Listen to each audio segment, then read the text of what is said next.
Orte Navales will demonstrate what we call the original Ilonggo style. Negrense style because the original name of Negros was Panilonga. From the word Panilonga comes the word Ilonggo. Alright, we partnered by Master Rene Tongson. You will see now how these two guys will pair up. Master Tongson will demonstrate the tres puntas estilos of Panay.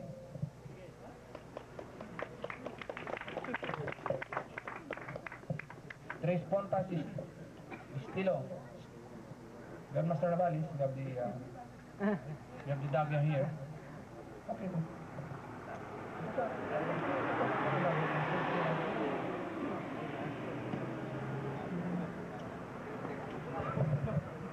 Alright. So the Filipino art polarized in the 5 original Bisaya, the early Negros and the early Panay. Panay is now called Panay. Panay. Negros before was known as Panilonga. The original birthplace of the Negrito. Alright, this is a freestyle. You see, if you are an accomplished master of the art, whatever style you have, you can still play. So now, Grandmaster Navales and Master Tongson will see what we call the flow. That regardless of style, you could do it. Now without hurting each other. So for purposes of demonstration, Mr. Tongson will now demonstrate the tres puntas estilo. In Tagalog, we call it the dulo-dulo system. While Orte Navales will demonstrate what we call the dununting dagaso technique. You see, that is the traditional form of the Filipino art. Amo nang hampang sa mga tigulang. In Panay, we call it kiniraan or kinaradto technique. That is the kinaradto. So the pakal and saksak is always delivered on 3 levels. So there is no what we call a cinematic movement. Everything is continuous. So one guy moves on his own technique, the other guy moves his own technique. And you could see the flow. So that is the beauty and the grandeur of the Filipino art. Because Eskrima is meditation, active meditation in action. If Tai Chi is meditation in slow motion, Eskrima Calle Arnis is active meditation. Thank you. Arnis Association under Grandmaster Ilino Baisa. So you will see for yourselves now the different styles as traditionally practiced by our early forefathers. So the first portion, they will demonstrate what we call the indak pilantikan, because the original term of sayaw in Tagalog is indak. Indak. In Cebu, we call it sukbo. But in modern times, they call it sayaw. Or, so they are all teachers from Pasig.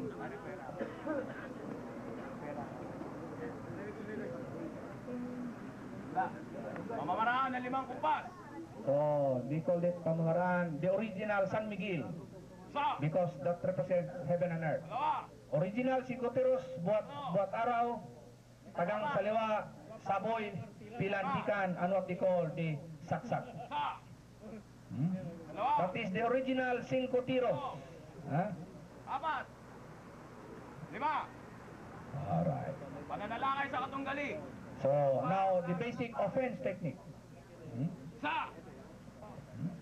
Buat araw, tagang kaliwa, saboy, 4, 5. pilantik at saksak. 2, 3, 4, 5. So you see the movement is called, we call it indak because of the body weight. The body weight Parang ka lang sa sarili. of the basic defense techniques. Anong kalahating hakbang? Lager, tapat ng dibdib. Okay. Baston, tapat ng kanang paa. Na. Sa. That is Cruzada style. So di pasandik, Apat. pasalo, pinayungan. Ito. Walo. Those are the 5 original blockings. 10. Ah, Isa. pasandik, Dalawa. Tatlo. pinayungan, Apat. sinahod, 6. tinampi. Ito. Walo. Or in Antique, they call it the salagunting. But now it is called pinayungan. Please give them yan. Ngayon, they will now demonstrate what we call the 3 basic strikes. Tatlong tama sa bawat taga. Tatlong tama. So Isa. the variation in Panay is what we call the tris dulos. Tatlo. That is what we call the balikwas technique. Dalawa. Sombrada. Isa. So lahat yan, puro palo. Walang pansi dyan. Isa. That's why it is called indak pilantikan. Because the strikes becomes a block. The block becomes a strike, vice versa. Isa. Dalawa. So yan ang naging ensayo ng mga matatanda noon. Dalawa. Ito. Isa. 1, 2, 3, 1, 2, 3. Dalawa. Tatlo. Zero. Isa. So the dagger is being used to parry. And then, we will see now the application. Para maintindihan, so that you will understand, we will see now the basic application. Application. In Tagalog, they call it itak. Itak at balaraw, what we call the espaday daga. Alright. So we call this the antique forms.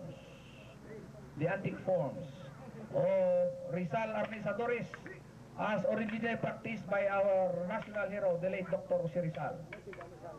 In Spanish, they call it now what we call the punto y pluma style.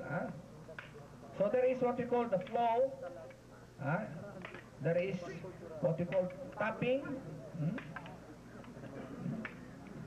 And what we call the pangagaw, or what we call gapos technique. So that is the application. Now they will demonstrate the 3 striking techniques. So when the cane is pointing up, it is called heaven. When the stick is pointed down, that is earth. Heaven and earth, or they call it langit at lupa. So that is the application. So you see there is similarity of the jiu-jitsu and the kung fu forms. Okay, please give them that.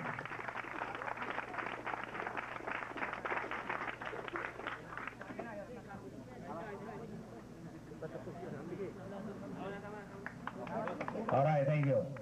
Sibarao technique. That is the espaday daga illustrissimo style. Tres andanas, tres puntas estilo, combate general, atracada general, atraca cerrada, atraca a la contra cerrada. So yan, that is really for combat.